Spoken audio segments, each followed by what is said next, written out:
Things are really heating up in the Caribbean. We've got the United States and Venezuela locked in this standoff that's getting more intense by the day. And it's got a lot of people wondering if this could actually lead to a real conflict. So let's get into it and see what's really going on.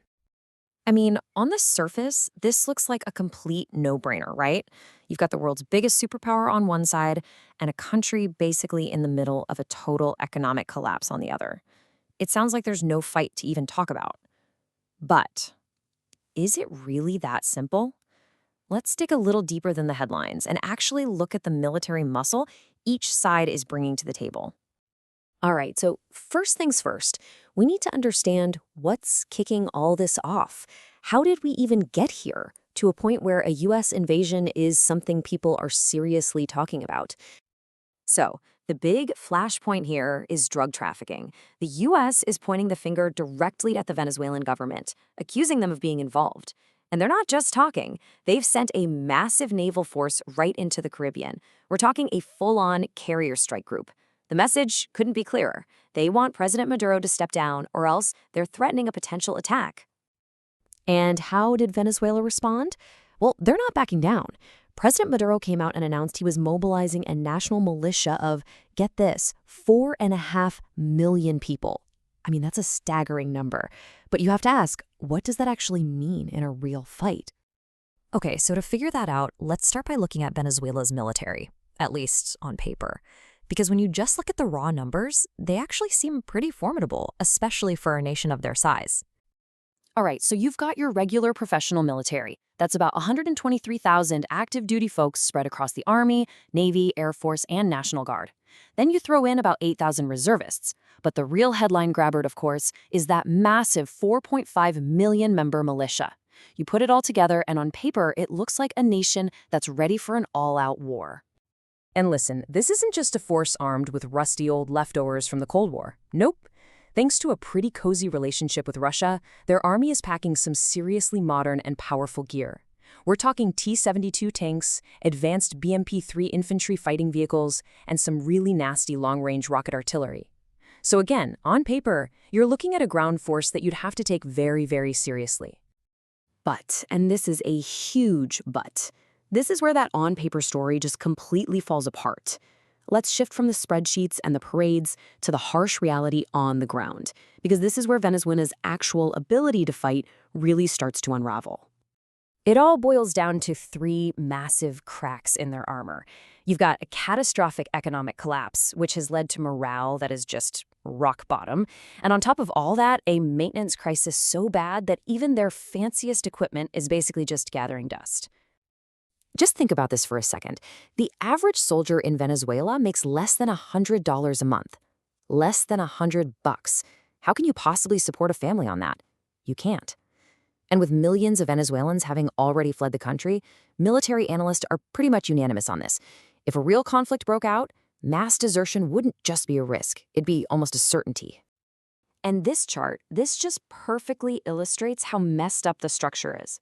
Venezuela has over 2,000 generals. Think about that. That's more than all of NATO combined. It's way, way more than the US military, which is like 10 times bigger. What does that tell you?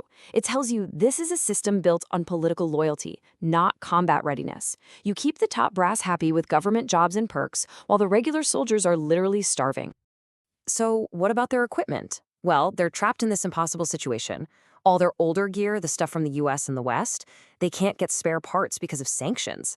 Okay, so what about their newer Russian stuff? Well, they can't get parts for that either because Russia is, a little preoccupied with its own war. It's a logistical nightmare and there's just no way out. Okay, so with all these deep systemic problems, is there any part of the Venezuelan military that could actually pose a real threat? Let's go through it branch by branch and see if we can find any actual teeth behind all the posturing. Let's start with the Navy, and honestly, we can make this quick. It's considered by far the weakest link. We're talking about a handful of ancient frigates from the 70s and 80s that are reportedly in just awful shape. No maintenance, no fuel.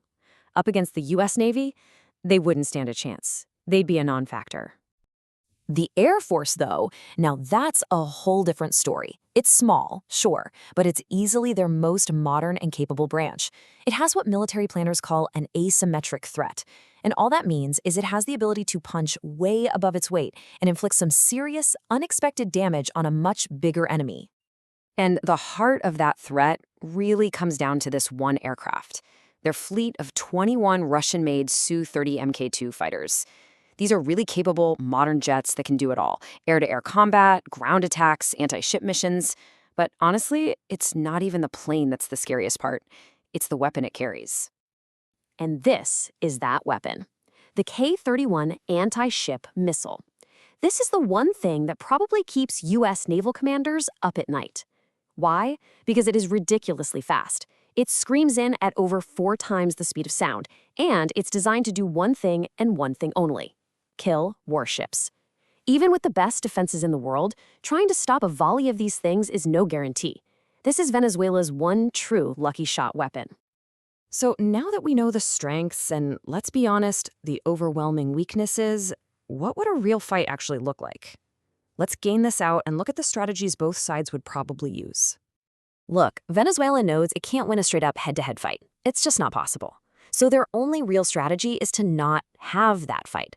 They'd likely try to drag U.S. forces into nasty jungle and urban warfare, hoping to bog them down in a long, bloody insurgency. The U.S., on the other hand, wants the exact opposite. They're going to aim for a low-risk, low-casualty campaign, relying almost entirely on air power and drones to hit critical targets without ever having to put a large number of boots on the ground. And that brings us to Venezuela's fatal flaw in this whole scenario. Yeah, they've got those Russian S-300 air defense systems, but these are older models. Military experts are pretty confident they'd be almost useless against modern American stealth aircraft and drones, and that would basically leave the entire country wide open to precision strikes from the air. Okay, so let's bring this all home. Time for the final verdict. When you weigh everything, the strengths, the weaknesses, can Venezuela actually put up a real fight against the United States? And the conclusion is pretty unavoidable. The systemic problems are just too overwhelming. The terrible morale, the shattered economy, the absolute nightmare of a maintenance crisis. It all means a conventional military victory for Venezuela isn't just unlikely, it's pretty much impossible. Their military is just too hollowed out to sustain a real fight. So the consensus among most experts is that Venezuela's only realistic move would be to try and get in a few limited opportunistic shots, like launching a volley of those K-31 missiles. But they'd be doing that while basically just absorbing a sustained pummeling from a much, much stronger American force. They could absolutely cause some damage, maybe even get a lucky hit. But win? No, they can't win. And that really leaves us with this one last thought, right? Venezuela does have a few genuinely sharp spears in its arsenal, like those Su-30 jets and those incredible missiles.